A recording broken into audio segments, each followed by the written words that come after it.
Love is not blind. Like No nobody got one got married. married. This is the first season ever that no one got married. Word on the street, they definitely didn't speak because she got a whole baby now with a whole other man. Between that year, I think she knew it since the reveal how that man was acting, and she tried to laugh that shit off, knowing in the back of her fucking mind was like, "What the fuck?" I don't understand her motive other than wanting to be on TV. It's like on one hand, it's like I feel bad for him, like I really do. But then on the other hand, I'm like, you're a grown ass man, like tighten up. What's up, family? Welcome back to another episode of Look at the Material podcast. I'm your host, BK, and today I'm here with my sister and fellow yapper in crime, Miss Tia Torres. Say what's up to the family. Hello, guys. I'm back. Yes, we are back, in fact, to recap episodes 10 through 12 of season 9 of Love is Blind Denver. We have so much to get into it, so without further ado, let's look at the material. So starting with episode 10, we pick up the show after the barn party where Nick and Annie are having a strange fight in the kitchen and of their little mock apartment. And basically Annie was drunk as fuck, and I think that's why this happened the way it happened. Yes. My thoughts on that. I don't know if it's just from like personal experience or just seeing other couples go through this. Like, I suggest that, like, if you have an issue about something, please don't bring it up while you're inebriated, because it just escalates, right? Like, alcohol fuels the fire. She clearly was more drunk than Nick,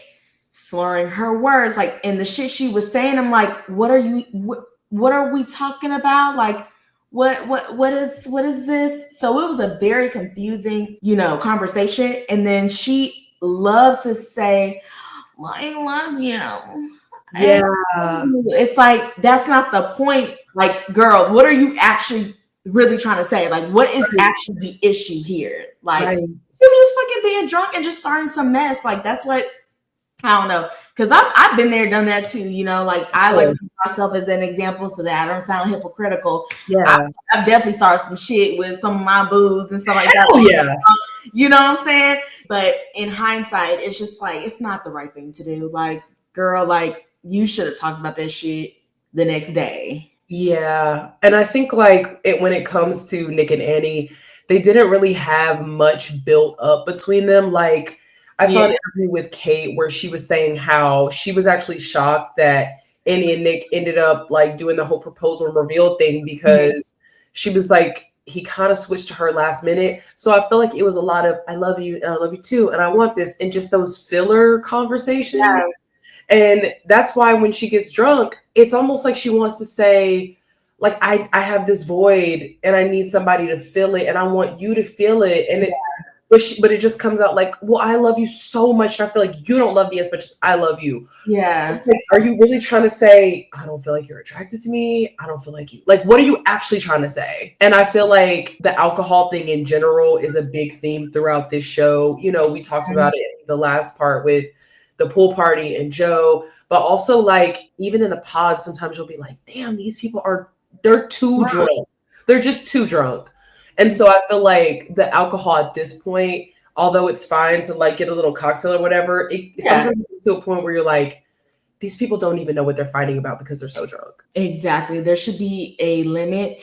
I think there should be, a drink limit, because from my understanding, production is the one that's feeding them this alcohol or giving them this alcohol. So there should definitely be a cutoff point. But they do this so we can see shit like this, like. Yeah. To your point about the drink limit, there's a drink limit on Love Island. I think they can only have like 2 wines a night or something. And, Serena and others have talked about how like just sober as fuck you are in that scenario. And I like that. I think that helps. Like, I don't want to just see a fight for fight's sake because people are drunk. Literally. Speaking of alcohol, we next go to Allie and Anton, who have a fight about alcohol, where this is now a super viral moment. Allie asks Anton about the tequila, the half a bottle of tequila, and I think like 2 12-packs or some shit like that. And he looks in the fridge like, whoa, I don't know. Okay, but it's only me and you in here. So why did he do that? What did you think about that whole scene of like her confronting him and that whole thing? That and I don't like to diagnose people, but that's a true like alcoholic, comment or reaction. They either try to cover it up or they completely are just in denial about their addiction. And she has absolutely all the rights to feel the way that she feels, because I know for me, if my man drinks that much alcohol in a short amount of time, and plus that alcohol is supposed to be for us too, shit. And you can go behind my back and not drink one, not two, but the whole damn pack. And half the bottle of tequila? Like, we would have an issue, but we started to see, patterns of his drinking, then also hearing from, his homeboy's girlfriend about their partying lifestyle. Yeah. And there was a clip which, looking back at it at the reveal, after they went back to their respective quarters, he is like pouring up. And like what I said too is like, everyone is like, we were talking about the culture of drinking on Love is Blind in general, like everyone's pouring up. Yeah. But it seems like for Allie in particular, and what we'll see later with her family, like she has a thing about alcohol. Not to say that she doesn't drink or she doesn't go out, but it seems maybe like a trauma thing. Like maybe her parents or, family, whoever has probably had, alcohol abuse. I mean, that's a very common, disease that runs in families. I mean, shit, it runs in mine on my mom's side, So I also feel like what we're sensing here and what we're seeing here is a clash of lifestyles, because it seems like in general, like she's like more on this health kick and just more particular about herself, and he's a little bit more loose and free. And so I thought it was work, but not when it comes to substances. Like I feel like it can work in a different way. Like she's very, structured and regimented, and he could bring out that spontaneous and fun side out of her. Yeah. But his fun is drinking.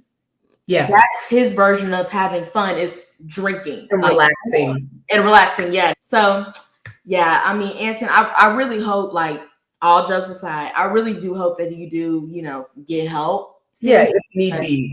Like you're too young, and I mean, and it could be completely mischaracterized by production. We know they clip shit. So if you need help, get it. Like, why are you drinking 2 beers every single time you get off of work, off your night shift? Like, why don't you drink some water to hydrate yourself?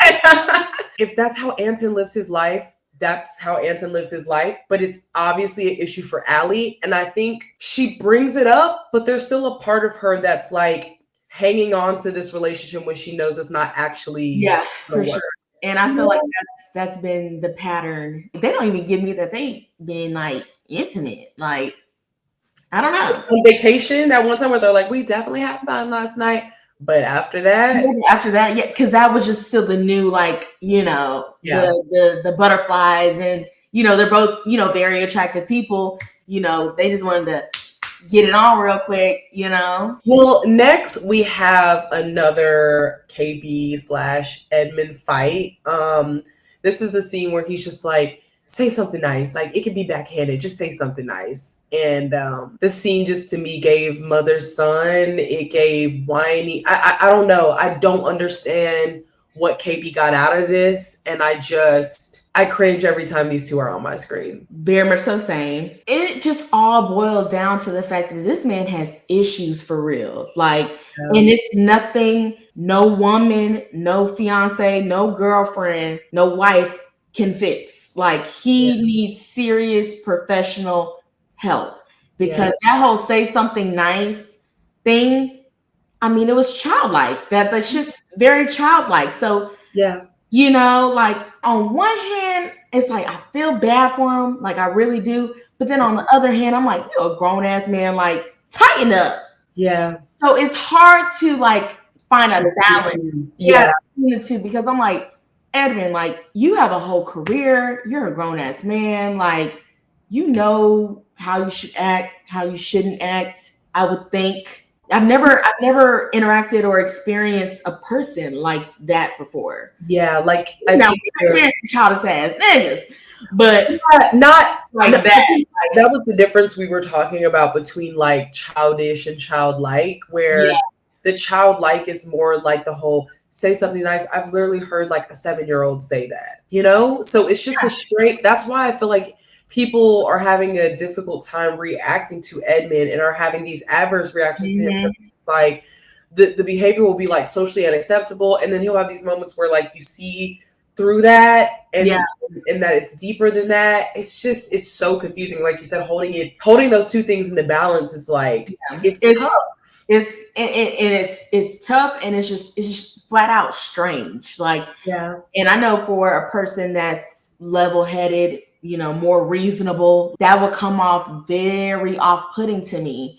And that's why I'm like, why the fuck did y'all even go this far? Like, I'm so confused on why like they weren't booted off. That's my thing. I don't understand why KB is sitting there. She's looking at this and she knows, we see her see that like, this is not my husband. This is not behavior I want to accept. I do not want to be mothering my partner. So I just don't see why, like she didn't cut it off. You can cut it off at any point in time. You don't have to go all the way to the altar. You don't have to go throughout the pods or the You're not obligated to go to the altar. You can literally cut it off any time. And so that's what makes me look at her sideways, where it's like, okay, if we're seeing this behavior, we know you're seeing this behavior. And also the shit she experienced that we didn't see on camera. Like what happened when the cameras went down? Right. Like, what kind of shit are you into? Like, as a grown-ass woman, like... Or are you just faking this whole thing, and either way, you look crazy. I don't know. No shade. What? It gets very fake to me. Like, KB was not open. She was not vulnerable to me. She's not authentic at all. To me, it was given pick me, marry me. And then you settle with this dude that you know got serious issues. And I don't know if Netflix be cutting them an extra check if they stay longer in the process. I don't know. But it's like, KB, you came off very, very fake to me. Sorry, you know, I'm pretty sure you're a nice woman, but shit, you came off very, very fake to me, especially once we got past the vacation and shit. And even the vacation, like with the okay, boo. She would always say that, okay, boo. I love it. Okay, honey, or okay, this is you, baby. I love you, baby. Yeah, my love.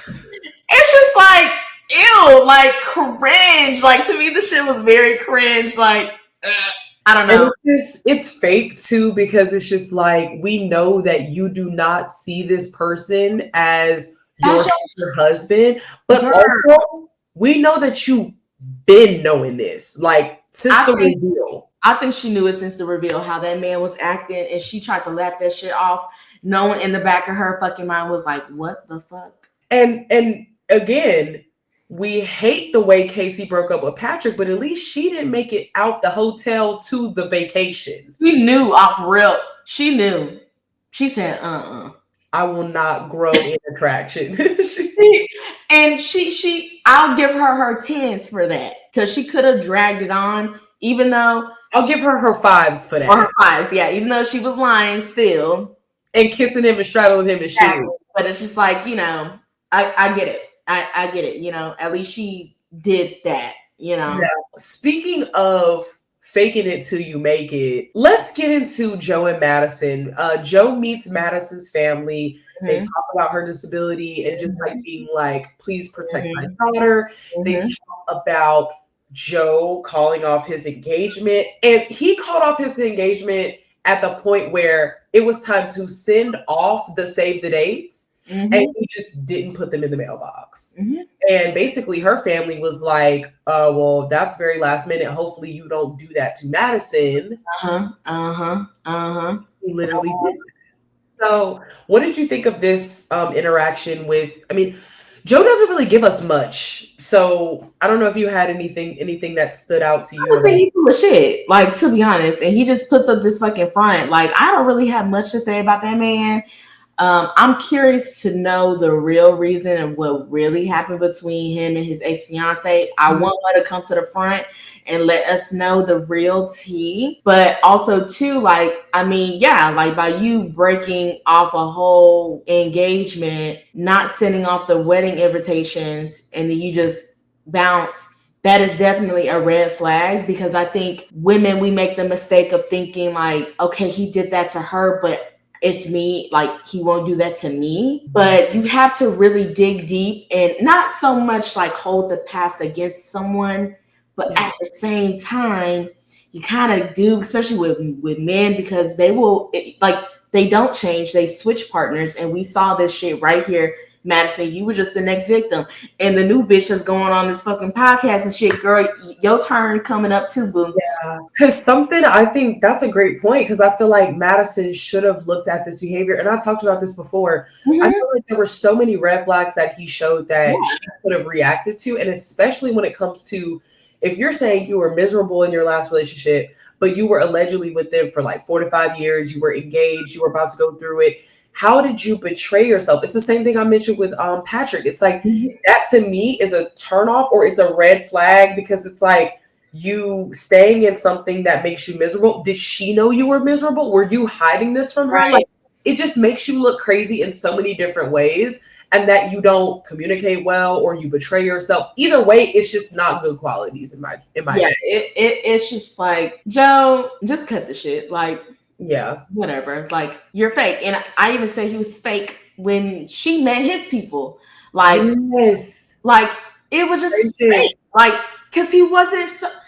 I swear to God on everything, how a man acts around his family and around your family is very telling. Yeah, this nigga might have cracked a smile or two just to save face. Yeah, it just was not genuine at all. It just gave me like, okay, I gotta introduce her to my family. But he's very uptight too, like fidgety. Like, he doesn't show much either. Like, he doesn't let like his emotions out like that. No, which he can be kind of hard to read sometimes. Yeah, but what we do know was that he didn't want to marry Madison since that didn't reveal. Yep, just a body language and his actions said everything we needed to know. And his words, he was like, his words. Like, I mean, everything about Joe indicated that he was not into her. Yeah, in my opinion. And you know, Madison, girl, you dodged a bullet. I mean, clearly, like, this man is like unwell, and girl, don't give a fuck if he's with this other bitch child. Like, fuck it. Like, honestly, Madison, I have the same advice. Like, love yourself. Like, there were so many red flags with him. Like, she even said in the interview that she was romanticizing and like idealizing these things that he was showing her. Like, it was very obvious, and like, you need to have a little bit more experience with discernment and being like, if a guy treats me like this, I'm not going to pursue it. I'm not going to put myself in a position to be heartbroken by him. So, because it's not going to change. Like, it's going to be the same thing. Love yourself, girl. Next, we have Sparkle Meg. She's doing like one of those little vlogs, and she basically says that she's met Skylar and Luca off camera. And I did see that Jordan was on AD's podcast, and he mentioned that it was like a family decision to do it off camera. Yeah. And that happy they did it off camera. And I think that was a good choice too. Right. Given, of course, what happened at the end, that was definitely a good choice. And then also too, you just want to protect children, you know, like, you know, obviously I'm not judging a parent that shows their kid on the internet, whatever, but you know, it's also okay not to show them. Yes. So, and clearly he takes being a dad super serious, which I love. Yeah.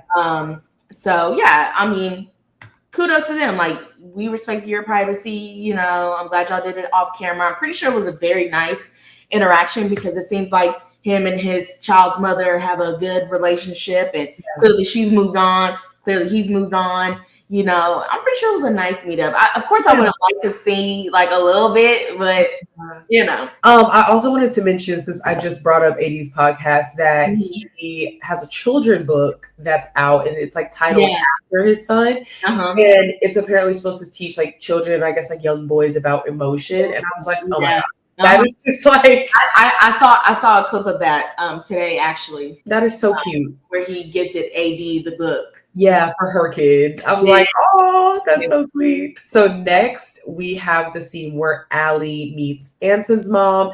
And I think at this point in the season, we're still in episode 10. I was just like, I just don't see it for Allie and Anson. I felt like both families are really traditional and which is like a thing, but I feel like they were sticking to tradition for tradition's sake, like just for the sake of like, man, wife, get married. It's about this time. Like I remember Allie said she felt pressure due to her age that she really needed to get married. I feel like Allie is kind of lying to herself about her overall like attraction and love to Anson. Like I just don't, or maybe she's just that dry. I don't know, but it just seems like she's not really like pleasantly expressive towards him. Yeah. And I feel like Anson was just in that breakfast sandwich, eating the fuck out that sandwich. Like that's all he was paying attention to, okay? He's really looking down at the plate. I think Allie, at that point, a lot has transpired in their relationship. So that's probably why she was dry like that and really didn't, have a lot to say or like a lot of emotion. And yeah, I mean, his family, her family, very traditional. Anson's mom, of course, coming from a traditional household or a traditional background, they praise their sons. Like, boy, mom. It's like, that's it. What it is. Like, their son is the man of the house. Their son is their life. Their everything. They can, and then beyond that, their son is their everything. Their son can do no wrong. And that's where it's so problematic. It's like where you don't hold your son accountable. You think if it doesn't work out with the girl, it's the girl's fault automatically. Like that's the energy I got from her personally. And we've experienced that shit in real life. Like these mamas to these sons, baby, you can't say nothing about their son, okay? You can't say nothing about that man. You can't say nothing about. We can be caught red-handed stealing candy out the gas station. And that mama gonna be like, she didn't do it. Not my son. No. Daddy didn't mean it. It was that whore. It was that bitch. Daddy didn't mean it. It's that same shit. Daddy didn't mean it. It was that bitch. It was that bitch. Because I know that man loved me with all his soul. That's the boy mom shit. Daddy cheated. He didn't mean to do it. That's from the same tree. Yeah. That's mama boy fucking energy where like I don't want to deal with mama's boys ever again. Like I want you to have a good relationship with your parents, obviously. Yeah. But not to that extent to where your mom is just overbearing and just doesn't hold you accountable. Like I can't deal with that. That sounds like a mother-in-law from hell, in my opinion. Oof. But that's that traditional shit. It just is what it is. Okay, so next we have a couple who is actually the second couple to break up out of the couples that made it out of the pods into the reveal and shit. We have Nick and Annie. This scene of them breaking up is actually a reenactment of a breakup which would have happened the night before, which is what we see when we see Annie texting someone and the timestamp indicates that she texts someone basically like, pretty sure we're not going to have the wedding. And so they basically have to reenact this scene, and which is it's so painful because she was begging for him not to break up with her. She was texting throughout the breakup, and it seemed like she was almost coming in and out of consciousness. Like I'm always so confused with Annie. What did you think about this scene? Well, word on the street from her ex-boo or ex-fiance or somebody. Word on the street, she does have an alcohol problem as well. Oh. She's had some DUIs and that sort of thing. Yeah, word on the street is that, yeah. And I mean, she was coming in and out. Like, I don't know. I feel like the bitch is always drunk. Like, and then the hair don't help. Like, she always looks disheveled. I mean, shit. I can't really talk right now, but shit. That scene and also Joe and Madison scene, which obviously we'll get into later. That scene right there, it kind of triggered me a little bit because I was Annie, not to that extent, but I was Annie in the fact that like when someone breaks up with you, you're like, why? Like, you know, they're like, but I love you. Like, you know, why are you doing this to me? So I get that aspect. Like, you want to know the answers, you want to know why, stuff like that. But at the same time, and you know, deep down in your soul that this was never going to work. And on top of that, you were so pressed to be fucking married as well in the pods. All y'all talked about really was sex. So it was very surface level to begin with. Yes. So what are you flipping out about? She's like, I'm sorry, you're turning my world upside down. It's like, is he really? Like, and then also too, like, I get confused on how these people get so attached so fast. Like, I get like, okay, when you get out the pods, y'all are engaged, right? But it's like, we've only known each other for a week. Right. And then then after the vacation, then we go into the real world. I think it's like maybe like 3-4 weeks. Something like that. Yeah. Of living together until, you know, y'all walk down the aisle. I'm just confused on how these bitches get so invested so damn fast. I get it. Y'all are technically engaged. Y'all are engaged. Yeah. I get it. But at the same time, y'all are still dating though. Yeah. Y'all are still dating. Even I've heard Lauren and Cameron talk about that shit too. That's why they didn't jump so fast to have a kid and do all that. They were like, yes, we're married, but we still don't know each other like that. Yeah. So we're going to take our time getting to know each other and really, really build that foundation before we jump the gun and have a kid, because they waited quite a long time. I mean, she also had fertility issues. Okay, she did. But just like the fact that they just were wanting to like, wait a second. And they've talked about that. And I love that they talked about that because, you know, people tend to say that like with marriage and stuff, it's like doing the work. And they hardly ever like describe what it is. And so I love that they came forward and was like, it basically is like getting to know your person on the most deep and intimate level. And that does take time. But for them, it worked because the values, ethics, ideas, goals aligned. The attraction was there. The communication was there. All that stuff was there. So they could get over these little, you know, little icks that you have about people, or the little, you know, they could get through that. They were so solid. They were so solid and into like, and into it. But like Nick and Annie, girl, like it. And then when he said, "You can't make 1 + 1 = 3," and she goes, "Watch me." Annie, so at some point you have to just accept what a person is telling you. Yeah, and just shut the fuck up. When he goes, "You can't make me walk down the aisle," like he was like, "You can't make me do." That's the truth. He's right. You can't make nobody do nothing that they want to do. As bad as you want it, as bad as you want to be with them, as bad as you want to be a wife, you can't make this dude do that. Like, no. So then this is what you do. You be like, okay, this is shitty. It hurts, but I'm gonna be okay. And just like walk away. Yeah. And just say, you know what? You're right.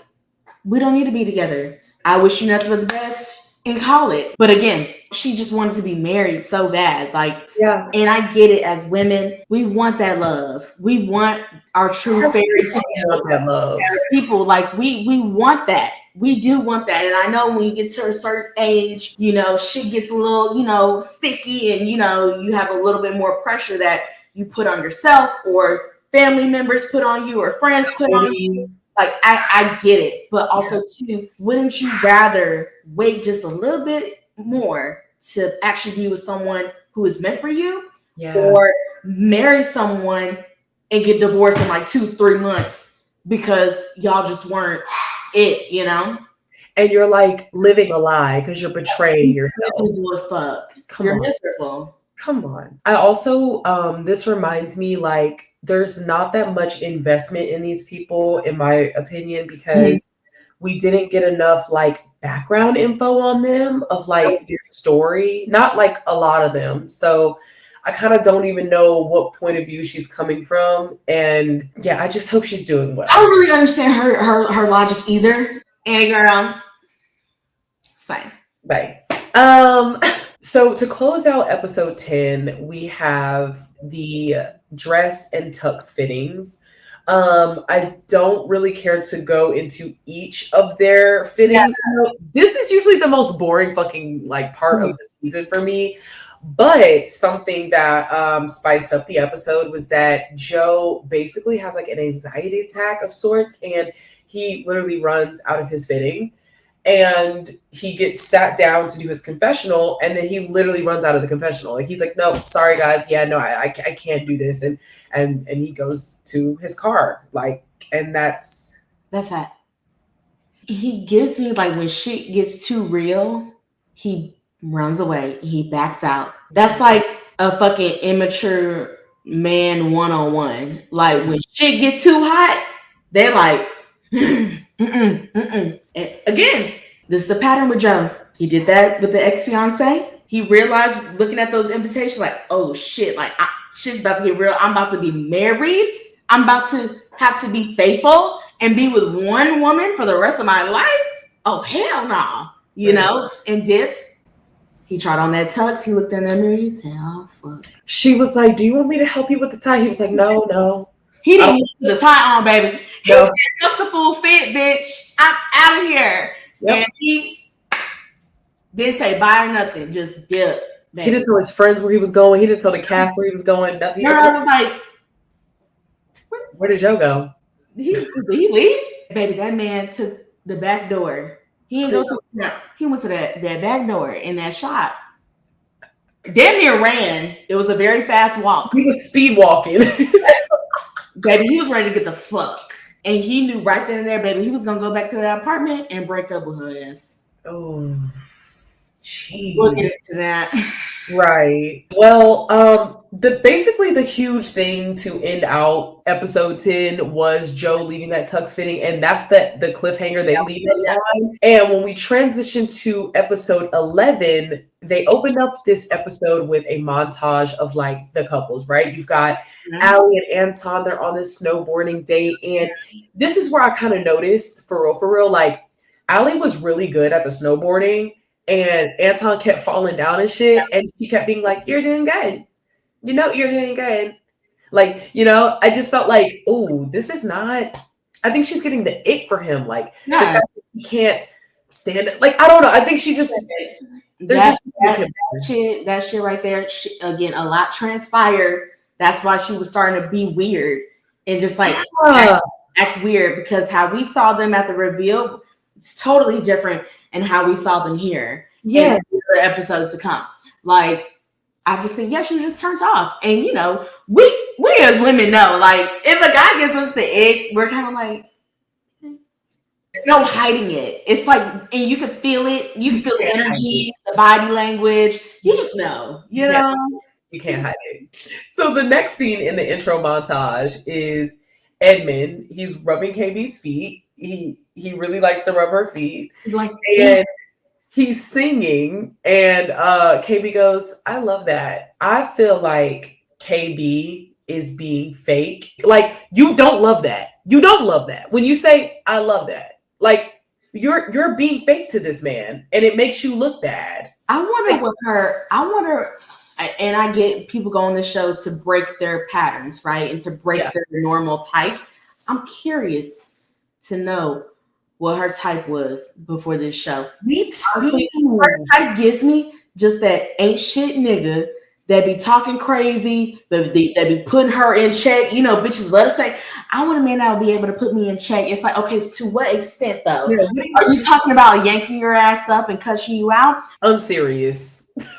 That's what she wants. Night. The next scene in the intro montage is Megan and Jordan on this date, and they're getting their card read at the House of Manifestations, and she's like, "You're soulmates." I'm like, of course she would say that. Yeah. That was the most like fucking cliche and fucking just like, duh, she gonna say that shit. Yeah, and they were like,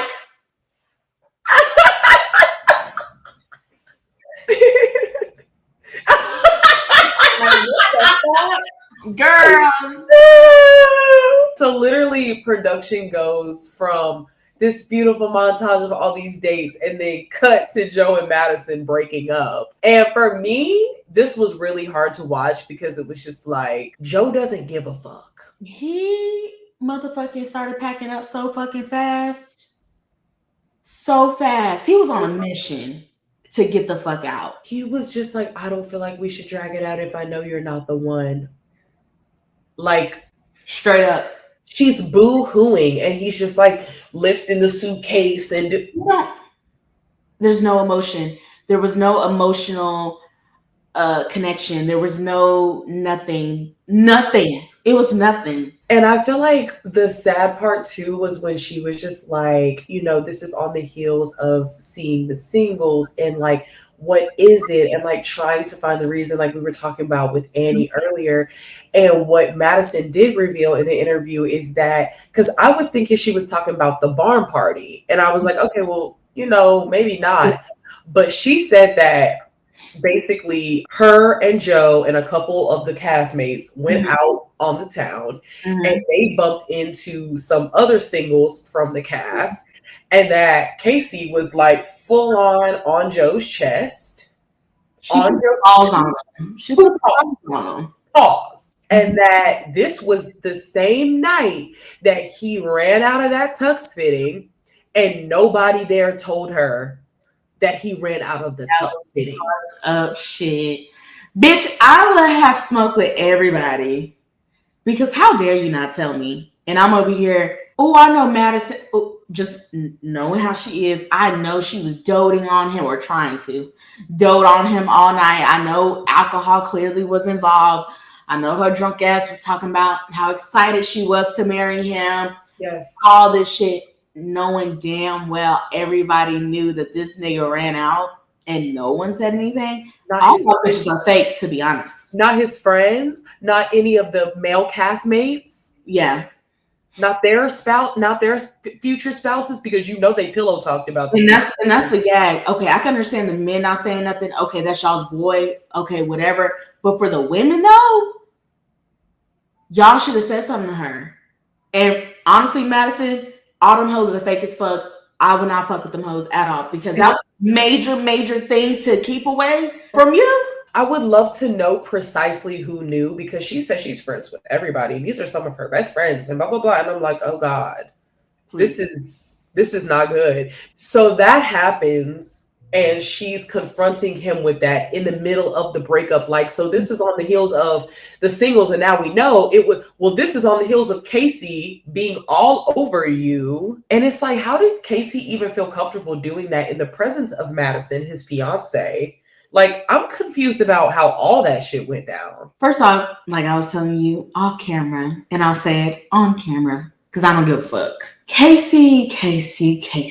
She is one of those male censor assholes that you cannot trust, okay? And on top of that, no shade, Madison, no shade. She has that stereotypical conventional beauty look, and she knows how to use it. Yeah. And she knows, society-wise, conventional-wise, that she looks better than you. And she knows that Joe likes that. Yep. So she tried to use this to test the waters, check his temperature. Because you don't know because since when y'all two are together, Joe and Madison, when they're together, they're apart. Like when they go to functions, they're like this, right? You don't know what that man said. He could have said, me and, Madison, we ain't together. Yeah. Or we're rocky right now. Like, I don't know if I want to marry her. But the fucked up part is too, she also said in an interview that off camera, he was on her body. Yeah, on her body to fuck. Probably, yeah. Niggas will tell you anything. Also, too, like, he gives, right frat boy. Like, I like to drink. I like to party. I like to have sex. Like, Oh, okay. That was so prominent when she was like, do you even care? And he goes, yeah, I care. I was like, Joe, you have no empathy. He has no empathy. No, he doesn't care. And it doesn't even matter about your looks or anything like that either. No. If you got good pussy or a good job and you make money, if a man don't care, he don't care. Oh, because she was like, well, how do you feel about me possibly being with other people? And he was like, I mean, I don't want to think about it. He wants you to be with someone else. He doesn't care. He doesn't care. And then when he finally left, they did the confessional, downstairs because he was outside. He said, I feel relieved. Literally. And she was like, I just want to thank you for being on this journey and this experience with You me. should have kept that shit. I would have never said that shit. Why did you say that? I would have never said that. Like, you know, I love saying, don't ever speak to me again. To me, like, don't ever speak to me again, bitch. You got me fucked up. Period. That part, and I'm standing on it. Oh, that's a great transition to the next fight. The next couple that's on the rocks. On KB side. I'm sorry. KB and Evan go on a snowmobile date. And they fight on the side of this mountain. They get on the snowmobile. He's like, "Ooh, let's go, dude." She's like, "Let me go get some hot chocolate." They sitting on the side of this mountain after this like snowmobile thing. Her issue in that moment was that she felt like he was acting distant and standoffish in the car when the cameras weren't rolling. We didn't see. But then when the camera started rolling, he's like cheesy and all this stuff. Mm-hmm. And so that's what she's kind of, you know, going off on him about. And, you know, turns into her being like, bitch, shut the fuck up. Or whatever. She called him a bitch. Shut the fuck up, bitch. I said, my jaw dropped. That's unacceptable, first of all. No, you was dead ass wrong for that. For you just to actually just be talking, and for you to like, you're just expressing how you felt, and you're just expressing your feelings, and just out the blue, you gonna say, "Shut the fuck up," shut the fuck up, bitch. That's disrespectful. It was wrong, and you know it's because it's a buildup of her not liking him, and that's why you can't, because you're gonna resent the person you're with if you are actually annoyed with everything they fucking do. Yeah, it's not fair to just keep staying in this. In my mind, I'm like, did you catch that? Did you catch it when she said that? I know. I was like, react. I was thinking he was gonna be like, "Don't you call me no bitch." Right, me too, because any other person would. But again, he doesn't like confrontation like that, so he probably did hear. He just didn't say anything about it. But man, you gotta stand up for yourself. Like the fuck. Mm-hmm. No one should be calling you a bitch. No, that was unacceptable. That was so dead ass wrong of KB. And like he was wrong if what she said was correct. Right. But she was wrong too. For me personally, I don't think Edmund would be standoffish like that on or off camera. I think he's just a super happy, like go lucky person. Yeah. I don't know, KB. I don't know. I don't know if he was being a little delusional or taking something out of context.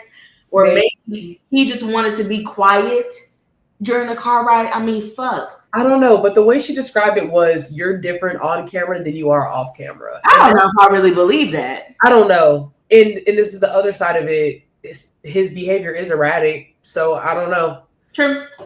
We'll come back to them, but that was a lot, KB. Like I said, I'm not on your side. So the next scene we have is Allie's mom meeting Anton for the first time, and she expresses to Allie that her sister is not really going for Allie getting married. And I think you kind of get hints of this, that Allie and her family want Anton to like make more money or whatever. She's made a couple comments about like, oh, it should be a carrot ring, or you should spend this much on it, you know, like she's like, will I have enough money to get Botox still? Especially like her being traditional or her family being traditional too. They look as the man as the provider, and that's that. But that's the thing too. You could be a provider. There's a difference between like sole providing and like providing with your partner. And it seems like they really want him to be the sole provider, making way more money. Mm-hmm. Now, I guess her money is hers to spend. Hers, right? Mm-hmm. Takes care of the, you know. Yeah. But that they do not align on that. Like that is not, what did he say? He said he did or didn't want to share bank accounts, or he said he doesn't understand the reason for separate bank accounts. Separate, right. Okay, it was separate. So if you want to control all the money, it's like that's exactly what he's trying to do. Yep. Mm-hmm. He's gonna see your paycheck come in bi-weekly, and he gonna be budgeting the shit out of your shit. Yeah. Oh no, babe. I don't agree with that. Like, I agree we should have our own separate accounts and then we should have a joint account. But my money is not my fucking money. But if I need to contribute to a bill or two, I will Of course. make sure we're not fucking homeless or like have no water or nothing. Yeah. In this economy in 2025, you're going to be living with someone and sharing expenses here and there. I think it's just a conversation that needs to be had per relationship, per situation. And when you do tradition for tradition's sake, it adds unnecessary friction. Yeah. But I also feel like in that conversation, Allie's mom basically kind of shaded him and was like, don't be at the bar with your friends. You need to be at home with your wife. And it makes me think that Allie was kind of talking to her about like, well, friend said that he parties a lot. And, you know, there just seems to already be some sort of friction with that. And also, too, she said for her, too, like for Allie, too, like you need to be home with your man. Me, I don't really agree with that because listen, if I got plans with my homegirls, I'm gonna go. Yes. I don't care if you don't have plans or not. I'm going. Right. But again, it's that traditional bullshit that shit I don't agree with. Like, yeah, the man is home, you gotta be home. It's like hell no. Nah. She was like, you need to be cooking, you need to be cleaning. Yeah.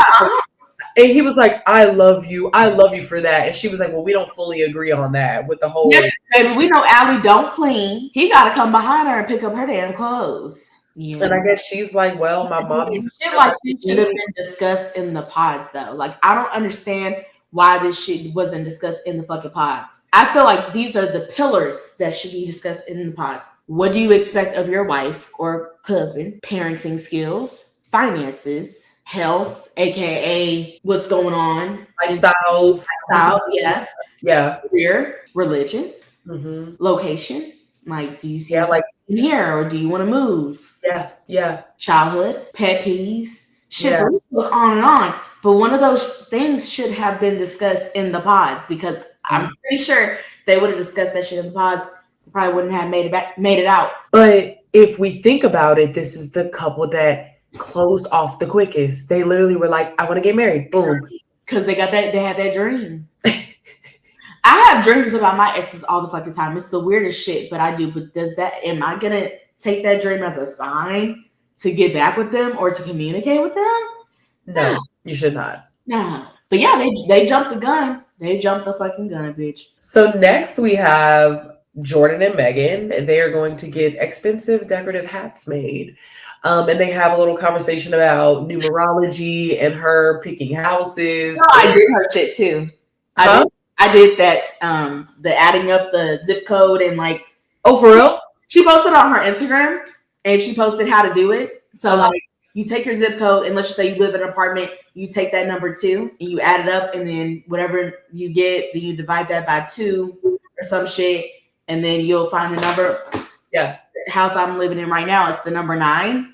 And it was like meaning behind it. So mine is the healer. I'm in the healer house. Soulful, compassionate, emotionally rich. Cons can feel heavy, nostalgic, or draining if energy isn't cleared. Yeah. Interesting. I feel like this scene really showed us that, like, you know, Megan is super woo-woo, and I guess that's a callback to the card reading. She definitely, you know, likes her taboo things. Yeah, it was interesting to see because, you know, it was another example of like kind of that difference with her and Jordan where he was like, oh, and do you use this to like solely pick like what house you're going to live in? And I think she said it's not the soul thing, but it definitely like guides her choice. So it was just interesting to see that. They also talk about like Jordan basically says, what's my best quality and what's my worst quality? And she kind of is just like, you make me feel happy and you make me feel comfortable, but like, I want to talk about your job and I want you to just, when you come home, I just want you to like debrief and chat. And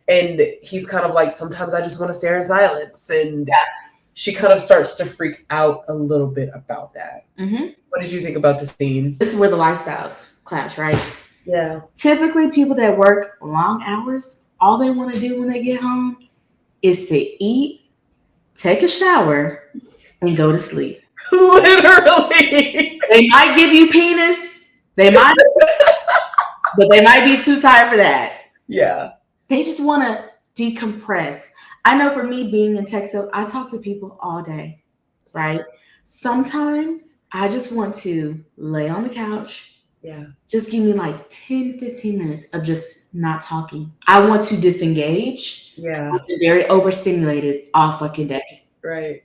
But again, Megan, she wants to chat, like be a chatterbox because, yeah, bitch, I'm pretty sure you did have a good ass motherfucking day. You had steak frites and an espresso martini for lunch. Right. Your ass got a massage, bitch. You did your tennis lesson, bitch. You went shopping, got your nails done. Of course you're in a good mood. Of course you want to, chatter it up. Right.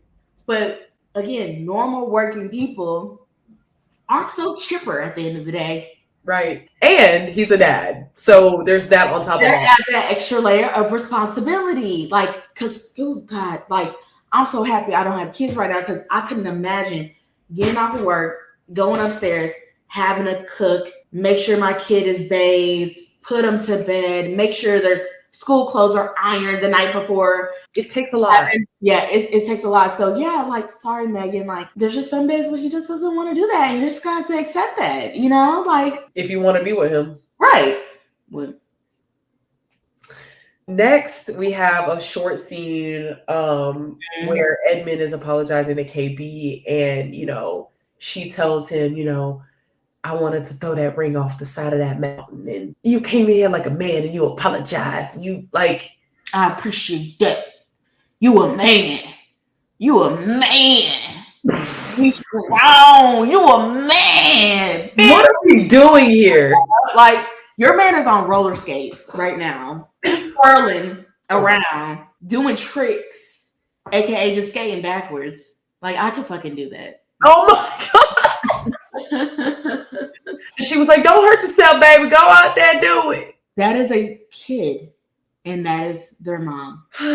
It's really honestly depressing and embarrassing. I will say in this scene, he did show like a little glimmer of the fact that he could hold a serious conversation with another adult. I was like, okay, that's in there somewhere, but you don't see it very often. So I still don't know what to make of Edmund in general. Just going back to and just, I feel bad for him, but at the same time, it's like, fuck. I feel like, to me, this was kind of the nail in the coffin for Allie and Anton. In the next scene, they go on another like snow-related date, and I don't feel the chemistry between them. I feel like Allie is lying to herself, and I don't know why. And actually, specifically, she said in her past, she's stuck in relationships that she knew in her gut were not right. Mm-hmm. And I'm feeling like she said that story to kind of say out loud, like, I feel like I'm doing that again with you right now. And honestly, I feel like in general this season, I feel like a lot of people betrayed their gut feeling and it blew up in their face every time. And I feel like this is what's happening with Allie and Anton here. And their partner's not paying attention to what the fuck they're saying too. Because that should have been like, well, what are you saying? Going back to AD and motherfucking Clay. He will always hypothetically speak. Yep. Whole time. He was just telling you what he was about to do. Telegraphing.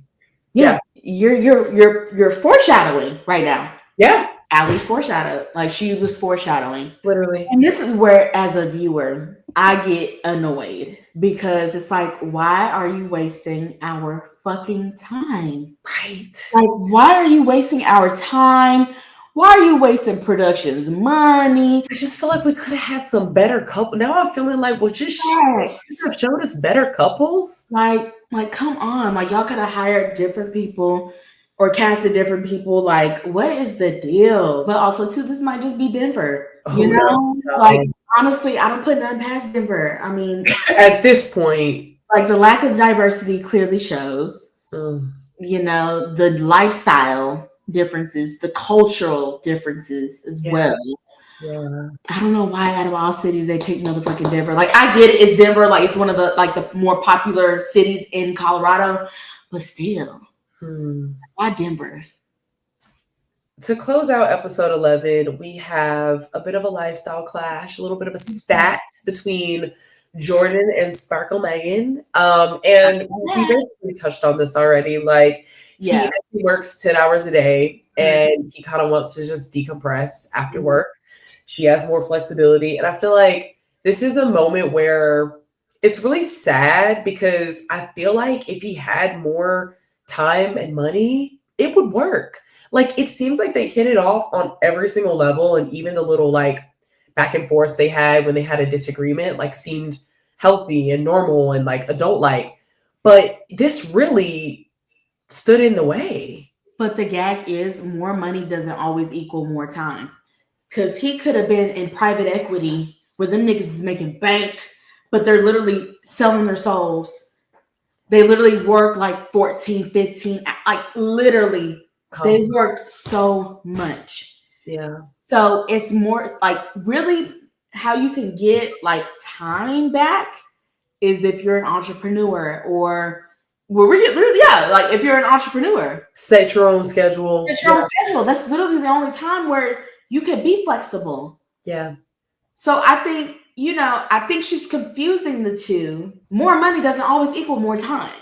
Well, and he mentioned that. That's why I like mentioned that because he was like, I feel like he literally said, I feel like if I had more money, like this would be because I would not have to like work as hard as I do. And I think he means like wealth or like just a cushion to where he can just kind of have to be a damn CEO of a fucking McDonald's or some shit. CEO or like you said, an entrepreneur that works from home or like that's the only career that would give you that flexibility as far as time. And I feel like this lifestyle clash starts to become more loud as you get further and further away from the pods. And didn't I say this shit to you, mama? Didn't I say this shit? I knew this. People, again, stop lying to yourself. Yeah. You like what you like, Megan, and that's okay. But she did like the way Jordan made her feel. But love and likeness only goes so far. Yes. Because you are planning on marrying this nigga, aka spending the rest of your life with them, living with them. Yeah. Sharing assets and every y'all are literally intertwining. Not only are you legally binded to this person, yeah, also spiritually, like emotionally, everything y'all intertwine. So it's like, yes, I love you. Yes, I do like you. But when it comes to this aspect of my life, which is super important to her, she likes her schedule. Yeah. She likes her free will. She likes the fact that, baby, she can kick up her feet. Yeah. And make money in her sleep and shit. Allegedly. Right, allegedly. Because, it's a bunch of words on the streets. But yeah, more than what he can do right now. Exactly. And lifestyle, I don't know why this is like so surprising. Lifestyle plays a big role when you're trying to marry someone or even dating someone. Yes. It's hard. Hard to date.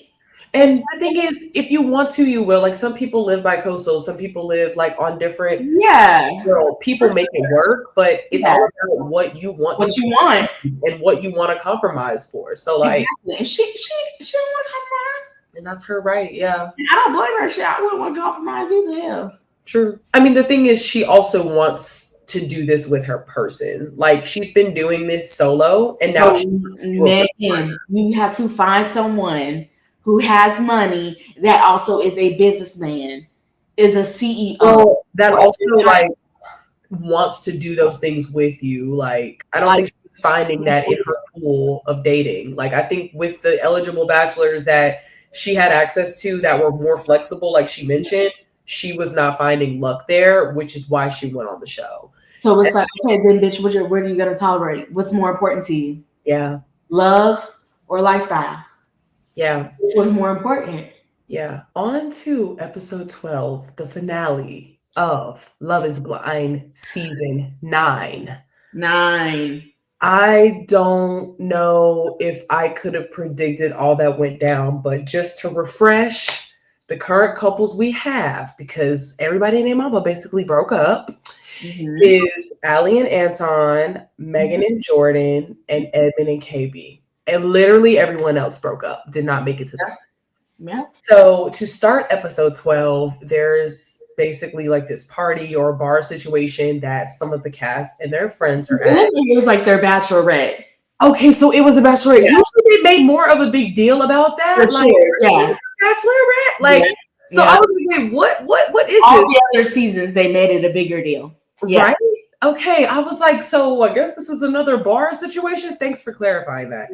So we start by seeing, Megan chatting with her friends. And I feel like the main things here were her friends basically question if her lifestyle is too different from Jordan's, and they worry if she's going to get too caught up in the concept of like Luka and having like diabetes, just like her dad, that she's going to get swept away and wrapped into it, and like it's not actually what she wants. Did you have any thoughts about like their kind of short scene? These scenes were kind of short, really. They were very short. Yeah. Very short. Some of her friends were saying, you know, the lifestyle's too different. Like, are you really ready for this? And then also that one friend was like, but what if, you know, they... Yeah. They gave her both perspectives. Right. I get what both sides of the friend group, like, I get what they were saying. It was nice to see a little glimpse, I guess, of her friend group and stuff like that, and just to see who they are or whatnot. But they seem to be happy either way that she chose. Yeah, for sure. Because, you know, he's a good, I mean, Jordan's a good guy. He really is. Like, what we see, yeah, for sure.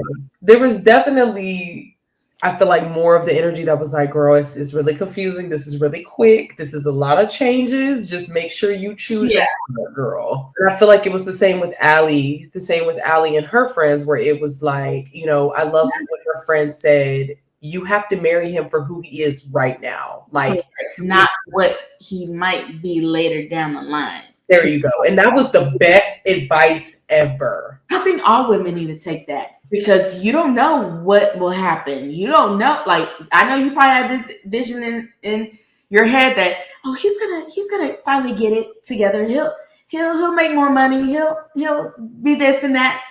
You don't know that. So it's just like, you know, you either fuck with him now the way he is, or... That's also just not fair in general when you're dating. Like, you don't, like, you want to accept your partner as who they are right now. Like, you don't want to be falling for some aspirational version of them. It's just not fair to them if they don't live up to it. It's not fair to you to try to like get the whole thing into the round hole. Like, it's not. Yeah. I just want people to be real. Like, just be honest with yourself. Like, be real. And I feel like nobody was real. No one was real this season. Megan was truly torn though. And I think she actually had a true dichotomy where she was like, I could try to make it work or not. Mm-hmm. I think the other people was less believable, but I feel like for her, she really had. I felt like she genuinely, you know, was in it. You know, she really tried.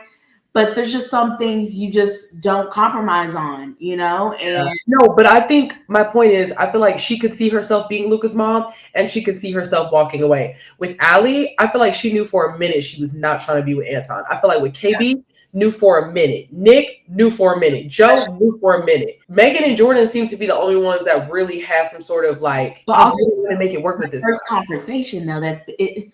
It seems like it's like the repeat conversation about like money and lifestyle. Yeah, like, it's been repeated most time. The last two like spats they had were about, and I think it's because it actually came up in real life. When you get away from the fantasy, which is the pods and the vacation and like the apartment y'all live in together, like the further you get away from that, the more you're faced with reality. And I think that's the breakdown we saw with them, you know. Yeah. But I don't know. I enjoyed it up until it ends. But I feel like with Allie and her friends, they literally said, speaking as two soon-to-be divorced women, make sure you actually want to be with this man before you, because you don't want to just get a divorce for no reason. So, right, I agree.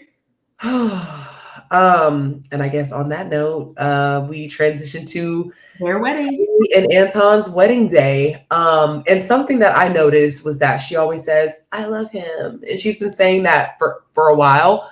But she never talks about the qualities that she loves about Anton. Never. We also see when she's getting her glam done for the wedding, her mom and her family at large have an issue with Anton and his drinking. Like I did not realize how strongly they all felt about it, but they were very much like, I don't like that about him. And this is going to be a problem. I also feel like the conversation between Anton's mom and Allie and her mom in the dressing room.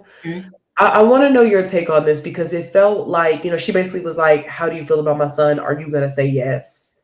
And I think you should say yes. Like, how did you feel about the mom coming in the dressing room and like having that conversation with them? I'm not going to lie. Like, I kind of did skip a little over this conversation. Okay.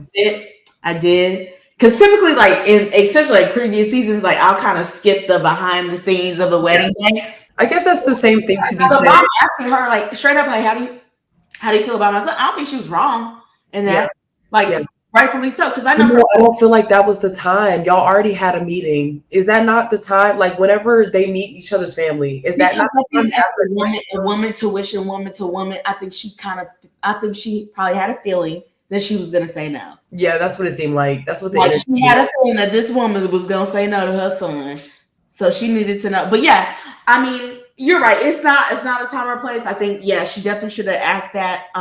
Because Allie was short with them when they had the meeting to begin with. So I feel like the feeling of like, are you sure you want to do this? That conversation needs to happen before minutes before she walks down the aisle. Yeah, like no, I agree. How do you feel about my son? And think about his soul and not his pockets. It's just like, okay. I mean, it's kind of the same thing with Allie's sister, where she was like, "Is this nigga broke?" Like, that's what I want to know. I think he's broke. But Allie said he has he makes good money, but he doesn't make like great money. Great money. Yeah, I heard her say that. I think there's just levels like we talked about. But also I feel like with Allie's sister being like, just know I disapprove of this. I mean, real, if you want to have your feelings about that, but this is just the breakdown moment. And I hate that they made it to walking down the aisle into the altar, because I just feel like for a while, Allie's gut has been telling her that this is not going to work.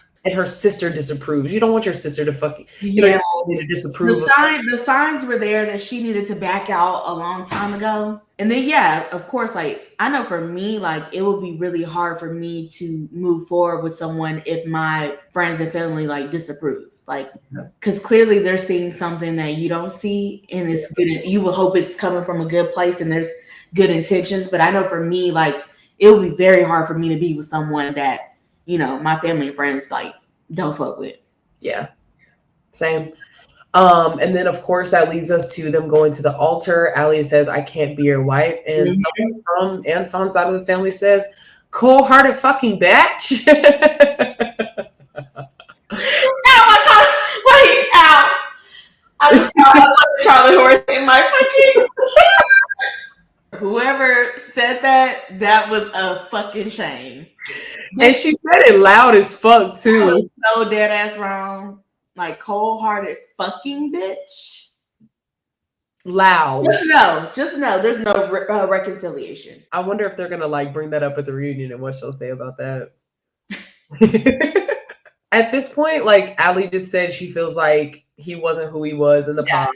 And from lifestyle, she mentioned that lifestyle shit. Yep. She said lifestyle. She said working out, eating healthy. Yep. I guess this man made it seem like he was a health freak and he didn't smoke or drink or do nothing. Get substances in his body. And that makes me feel like, well, you gave her false advertisement as to who you were in the pods. You lied. Dating one-on-one in the damn pods or out in the real world. That false advertisement shit, like, you can't do that. You can't. Because there's no hiding it. There's no running from it. This is who you are. So regardless, the real's gonna come out eventually. Yeah. It's gonna come out. It is. Next, we have KB and Edmund's wedding day, which I'm just like really upset we even made it this far. I don't know how we made it this far. Edmund's over here saying he don't have cold feet, he got hot feet. Edmund's mom didn't make it. And honestly, like, as fucked up as it is, I'm like, honestly, like, thank God she didn't come. She doesn't know the effect that she just created on her son once again. Yeah. Once again, you abandoned him. You didn't show up for him once again. After y'all made up already, when he became an adult, I know that hurt him to his fucking core. Yeah. And how do you move on from that? You don't. Even though it didn't end in a happy ending, it's the fact that you weren't there. He wasn't there to console him, even though it didn't work out. Like, personal reasons. What do you have going on that's more important than your son's wedding day? Well, were you faking and flogging too? Because you were all for it with that kitchen conversation with KB. Yeah. You said out of all your daughter-in-laws, she was your favorite, and she wasn't even your daughter-in-law yet. Right. So you did all that shit, and then for you to say, I can't come do the personal, what personal shit you got going on? It's a slap in the fucking face, and she should be ashamed of herself. I think so too. I also feel like for whatever reason, I'm just glad she didn't come because she obviously wasn't there consistently. And I don't know how that would have went down. But on the other hand, KB's mom consoled him. And, it's just like it made me think like, I wish he had someone like that in his life. And I guess he really does because, his 5th grade teacher, Miss Welsh, like looked up. And then you realize she fed him. She was like his guardian, his second mom. Very touching scene. Very. I definitely cried. That was probably the best scene. Yeah. Best scene this whole season. It gives you more context on like just how bad he had it. And it was a representation. Like his mom wasn't there, but his mom was there. His second mom was there. And, KB's mom was able to be a maternal force there too. But Miss Welsh, that was his mom. Essentially, very obviously, it's one thing to be a birth mom. You just birthed him, but she took care of him. She also was encouraging him. She was like, "You taught me how to teach different," and also seems like she knows him. Yeah. Like the other mom, his biological mom was like, talking about shit talking her sons, and it just wasn't maternal. Yeah, no. I mean, when you miss out on all those years. You don't really know each other. Yeah. Oh, yeah, no. And it was just like heartbreaking to see that. But it was, you're glad that he has someone. Like, exactly. Who actually loves him and adores him and cares for him and has known him for all this time. Right. And has seen him grow and grow up. It was sweet to watch. Definitely a tearjerker for sure. Yeah. It was sweet. Well, and that takes us to the altar where, of course, Edmund says yes and KB says no. This was personally painful as fuck for me to watch because it's just like, again, we should not have made it this fucking far. We shouldn't have made it past the reveal. We should not have made it to the altar in front of all these people coming in. And then just like you embarrassed him once again. Yeah. In front of everybody. Not only just us viewers, but his actual friends and family and your friends and your family. KB, you was dead ass motherfucking wrong, bitch. And I don't care what you gotta say on that fucking reunion that we're gonna watch next week. Girl. Bitch, you better come humble and take accountability. You were not attracted to him. And so making it this far is being fraudulent. Like that's bitch, of whatever Edmund has going on. She deceived him and herself this entire time through the vacation, after the reveal, through meeting the parents, through all this shit. That's why this makes no fucking sense while you're sitting there and you're like, she's going to say no because of course she's not going to say yes to him. And it's going to be embarrassing and you don't know how he's going to react. And it's just, I don't understand her motive other than wanting to be on TV. I think she didn't want to be on. She want to be like these other, and like I said, in our previous episode, I'm letting y'all know right now, the cast right now of Denver, Colorado, y'all won't be able to quit y'all's 9-to-5 and become an influencer. Y'all ain't got it like that. Y'all were very flatline, very boring. You get the brand deals, you're not. So, KB, girl, you still gonna have to work. And she's been making them TikToks. I don't know if you've been seeing her TikToks, and people in the comments have been like, girl, stop it. We're not on your side. Like, never be on your side. You played bad. You and your baby hairs and your eyelashes, bitch, can go right back to Denver and go seek help and also think about what you did. Genuinely think about, self-reflect. Don't do that shit again. Yeah. Don't, when you find your next partner, whoever that person may be, because shit, it might be harder for you now because you're fried on national TV. But if you find them, please be real. Just be real. I'm going to be so interested to see what she's going to say at the reunion and just how that whole shit is going to play out. She's gonna put up. She's gonna like say like how Sierra be on fucking Love Island, just a rehearsed fucking statement, just like it's just very rehearsed, or like she wants to come off as like Mother Teresa. Yeah, like she's caring for the poor, like, sick. Mother Teresa. It's like I'm coming to save Edmund. I'm coming to fix him. I'm coming to save all the children. Right. This ain't it. Like that's not what the fuck? Like we're grown as fuck. Like this is real life. Like this is a marriage we're talking about. Like and you're over here fucking pandering through the fucking daisies and the dandelions and shit. It's like no.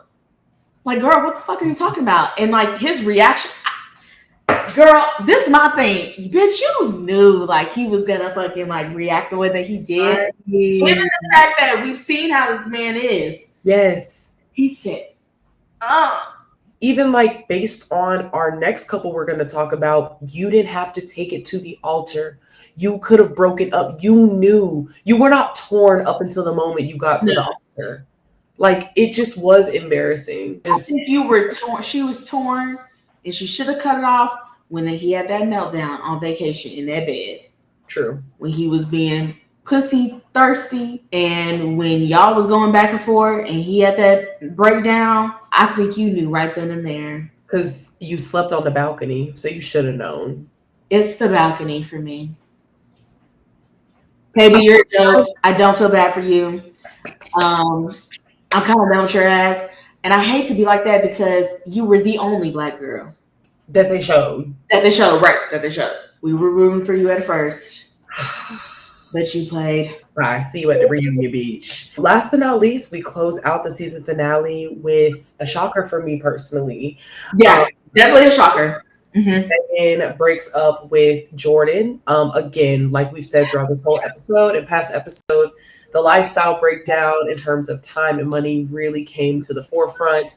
He kind of had a little jab at her when he was like, you have 5 years on me of like building your wealth and building your, I was like, okay, that was nice, nasty. And that makes a difference. It does. It does. And I feel like this was a perfect example of the phrase, like, it takes more than love to make a relationship work.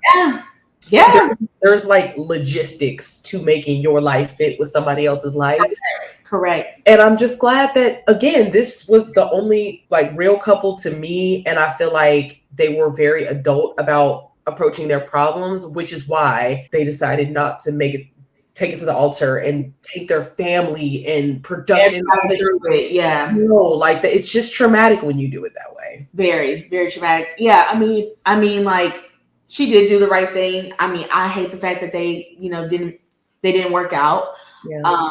She did the right thing. She cut it off. She didn't waste nobody's time and effort going to the wedding and doing all that. She knew exactly what she wanted, and it wasn't that. It wasn't Jordan, and it was real.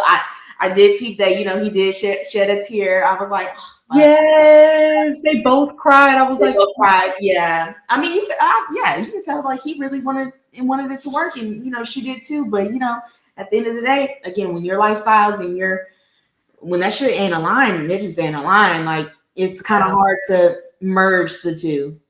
Yeah, like, I mean, he basically didn't really say much except for like, I don't have much to say. I got to go pick Luca up from school. Like, what can you say? Like, I guess. And also, too, a lot of men, well, from my experience, they don't need to know why. Like how he said, right there was my closure. He said that was my closure. I'm pretty sure they probably didn't speak at all after that. I wonder. I want to know because they usually ask them at the reunion, like, did you guys speak after, or if they do, interviews and shit. Word on the street, they definitely didn't speak because she got a whole baby now with a whole other man. Between that year.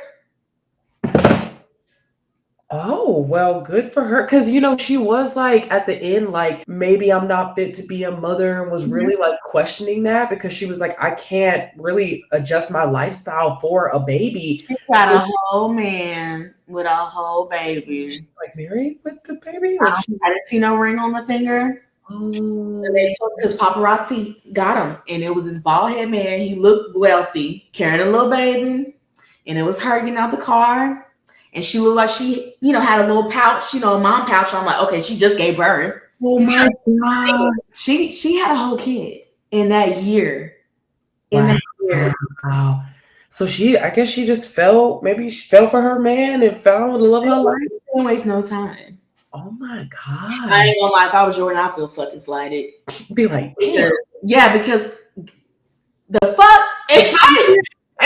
Damn, like, okay, we break up and just in a year you got a whole baby with a whole other man. I would feel slighted. I would feel some type of way for sure. Absolutely. I feel like that's human nature. Shit. Yeah. Okay, well, so they're probably going to ask that reunion. Was that nigga waiting in the wings this whole time? Because you already know when shit happens like fast like that, that means they were always here. Maybe. I wonder if it's a new guy or if it's a past or maybe a past lover. Oh my God. So okay, if like in the little clip, that they showed the sneak peek of the reunion, yeah, that's when she was like, well, I do have something to tell, ask about it. I was just about to say, I hope our Good for Nothing hosts ask about that shit and ask about some off-the-screen shit, because a lot low key went down. Yeah, a lot has gone down on social media. On social media. Overall, like, none of these couples were a yes. Love is not blind. Like, nobody got married. This is the first season ever that no one got married. It was at least one last season got married. That was it. One got married last season in Minneapolis, that dumbass city. Oh, sorry, Minneapolis. Y'all ain't dumb. But that shit was so fucking boring. I could not watch it at all. So boring. The only one I actually don't know if one couple got married. One couple, because I literally skipped around the whole season. So one couple did get married, but this is the first season in Love is Blind history where no one got married. Zero. Like, what the fuck was this? And I agree with Mama. They need an overhaul at this point. Because, like, what is the I don't know if it's casting, I don't know what it is. I think it's a combination of everything. I cannot wait for this reunion, which is on the 29th. Which is next Wednesday. So I'm going to definitely try to get this episode out before the reunion. Yes. I just hope they bring up everything, because what happened? What happened season 9? What happened, Denver? Woo! I know dating is hard, but fuck. Ciao. It's a lot. Yeah, from the baby to Joe's new girlfriend going on these podcasts and shit, spilling tea, to Casey not giving that man his ring back and doing all that dumb shit. And also, her flirting with Joe. And fucking Kay being your whack ass TikToks. And Edmund, what's going on with that? On you and your real estate business. Are you still making songs? Allie also said that Anton was like trying to open up a barbershop and an investment company, a real estate company, and a truck driving situation. So what's going on with that? What's going on with Allie? It's a lot to address for sure. Anna ghosting, Blake ghosting. I forgot. Girl, she got some explaining to me. And Patrick's Blake breakup. Nick and Annie, everybody's. Yeah. So Nick and Vanessa, y'all listen very clearly. Listen, all ears. Mm-hmm. Y'all better do y'all's motherfucking job this season, bitch. Period. So that's our thoughts. Make sure y'all like, share, comment, and subscribe. And we'll see you on the next video. Bye. Bye.